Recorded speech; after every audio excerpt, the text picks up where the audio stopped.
پیارے بچوں، یہ کہانی ایک خوبصورت جادوئی گاؤں کی ہے جو پہاڑوں کے درمیان واقع تھا، جسے خوابوں کا گاؤں کہا جاتا تھا۔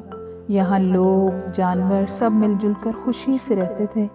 گاؤں کے کنارے ایک چھوٹا سا دریا بہتا تھا جس کا پانی صاف، شفاف اور ٹھنڈا تھا۔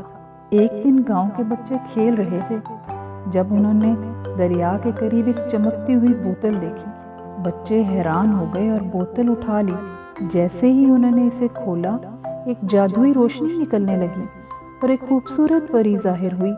پری نے مسکراتے ہوئے کہا، میں جنگل کی پری ہوں اور تم لوگوں کی مدد کرنے آئی ہوں، اور میں جاننا چاہتی ہوں کہ تمہاری کون سی ایسی خواہش ہے جو میں پوری کر سکتی ہوں۔ اگر کوئی خواہش ایسی ہے تو مجھے بتاؤ، میں وہ پوری کر سکوں۔ بچوں نے سوچا اور پھر کہا، ہم چاہتے ہیں کہ ہمارا گاؤں ہمیشہ خوشیوں سے بھرا رہے اور کوئی بھی یہاں اداس نہ ہو۔ پری نے خوش ہو کر اپنی چھڑی گھمائی اور کہا، یہ جادوئی گاؤں ہمیشہ محبت اور خوشی سے بھرپور رہے گا، کیونکہ تمہارے دل بہت صاف اور شفاف ہیں۔ اس دن کے بعد گاؤں کے بچے، جانور اور پرندے سب پہلے سے بھی زیادہ خوش ہو گئے۔ جھرنے کی موسیقی گاؤں کو مزید خوبصورت بنانے لگی اور خوابوں کا گاؤں ہمیشہ کے لیے جادوئی اور پرسکون بن گیا۔